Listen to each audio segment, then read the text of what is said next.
Kericuan terjadi saat posko penggalangan donasi di Pati, Jawa Tengah dibubarkan Satpol PP. Posko penggalangan donasi sebagai bentuk protes kenaikan pajak bumi dan bangunan perdesaan dan perkotaan atau PBBP 2 sebesar 250%.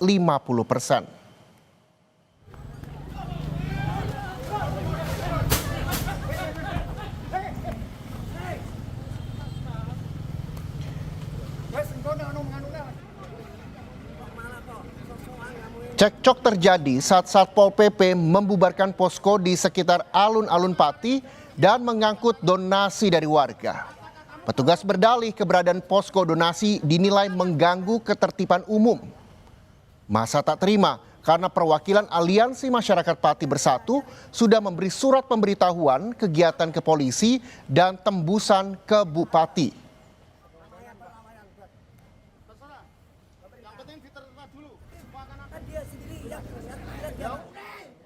Sebentar. Ya banyak ini. Aku itu milik warga Pati kau rampok. Oke. Kau curi. Maling. Masa yang tak terima barang donasi disita mendatangi kantor Satpol PP Pati. Mereka adu mulut dan saling dorong, memaksa masuk ke kantor untuk bertemu Kepala Satpol PP namun dihalau polisi. PLT Sekda Pati kemudian menemui massa dan menjelaskan alasan pembubaran posko. Setelah negosiasi panjang, pihak Satpol PP Pati berjanji akan mengembalikan barang donasi ke posko.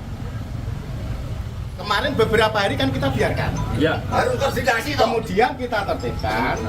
Nanti untuk acara boyongan dan selanjutnya acara HUT hari jadi Pati. Bohong. Sebentar. Saya secara pribadi sama Mas Bowo sama sini nggak ada bermusuhan loh. Saya ini menjalankan satu etika juga. Selama ini kita tuh membiarkan terus ada narasi-narasi provokatif. Kami khawatir di sini nanti gaduh. Mulai tanggal 1 kemarin sampai hari ini warga Pati itu menerima donasi berupa aqua dan sebagainya. Terima. Nah tiba-tiba Satpol PP datang nggak membawa surat tugas. Enggak, mereka melakukan bukti penyitaan apa aja item-item barang-barang ini. Sehingga akhirnya saya datang, saya tanya Kepala Satpol PP siapa. Nah mereka mengatakan lagi rapat-rapat sampai saat ini belum teko-teko. Akhirnya warga mengambil kesimpulan segera barang itu dikembalikan dibanding kita melapor. Karena apa? Jelas kalau kita lapor ini tindak pidana pencurian. Karena apa? Mereka nggak punya surat tugas, mereka nggak punya surat penyitaan.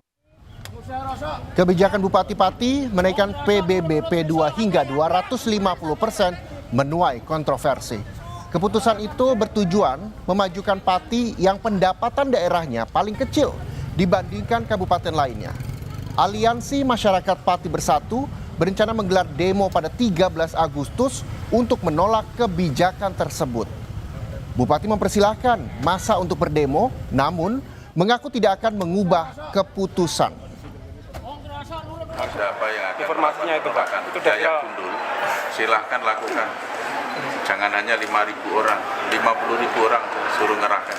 Saya tidak akan gentar, saya tidak akan merubah keputusan, tetap maju. Dan saya instruksikan semua aparatur pemerintah Kabupaten Pati tidak boleh ada bergening apapun dengan Yayak Gundul. Dan silahkan kalau mau ada pihak-pihak yang mau demo silahkan. Saya tidak akan gentar, tidak akan mundur satu arah. Yang saya lakukan adalah yang terbaik untuk pembangunan Kabupaten Pati, yang terbaik untuk rakyat Kabupaten Pati. Apa yang sebenarnya jadi sorotan terkait kebijakan kenaikan PBBP 2 di Pati? Kita telah terhubung dengan Husein Hafid, Koordinator Lapangan Aliansi Masyarakat Pati Bersatu. Selamat sore Mas Husein. Mas Husein, setelah kejadian... Selamat sore. Iya, Mas Husein, setelah kejadian pembubaran posko kemarin, apa barang donasi sudah dikembalikan? Dan apakah posko penggalangan donasi juga masih beroperasi hingga sore ini? Ya, alhamdulillah kemarin waktu selesai negosiasi, barang-barang dikembalikan dan ada juga yang kerusakan itu diganti sama Satpol PP dan hari ini masih berjalan dengan lancar negosiasinya di depan kantor Bupati. Oke, posko penggalangan donasi juga masih beroperasi hingga sore ini. Nan, bagaimana sebenarnya tanggapan masyarakat di sana soal kenaikan PBB P2 sebesar 250%? Tanggapan masyarakat di sini itu semua masyarakat pada menolak, Pak. Dari bawah sampai atas pada menolak semua.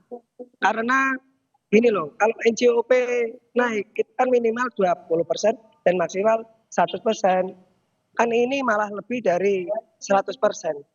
Kan kena pasal pelanggaran perda ini, Pak.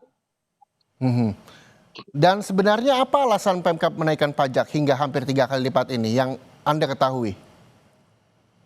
Bilangnya sih mau perbaikan jalan, pembangunan, laba pembangunan. Tapi kan yang asli kan itu kan udah ada anggaran yang dari mana itu kan pasti ada, Pak, gitu loh. Nggak usah naikkan pajak langsung segitu banyaknya. Ya, jadi yang Anda ketahui, Pak Husen, seperti apa memang perhitungannya? Ya, perhitungannya yang aku ketahui ya dari kemarin dapat dari Jawa Tengah kayak gitu 316 miliar. Tapi masih kayak kurang aja. Seharusnya kan gimana caranya Bupati itu bisa membangun, tapi kan jangan itu loh Pak, menaikkan pajak yang tinggi lah. Intinya gitu Pak, yang saya ketahui. Jadi secara tidak langsung bahwa naik boleh tapi jangan sampai 250% begitu ya. Dan Ya betul Pak. rencananya juga nanti akan ada demo pada tanggal 13 Agustus mendatang. Berapa banyak massa yang ikut dan tuntutannya apa yang akan disampaikan pada saat demo nanti, Pak Husen?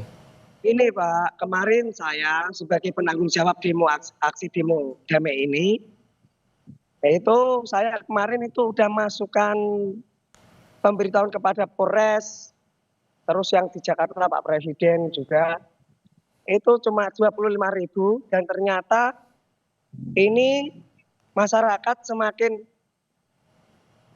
tersulut marah Pak sama Bupati-Pati karena dia udah menantang masyarakat Pak.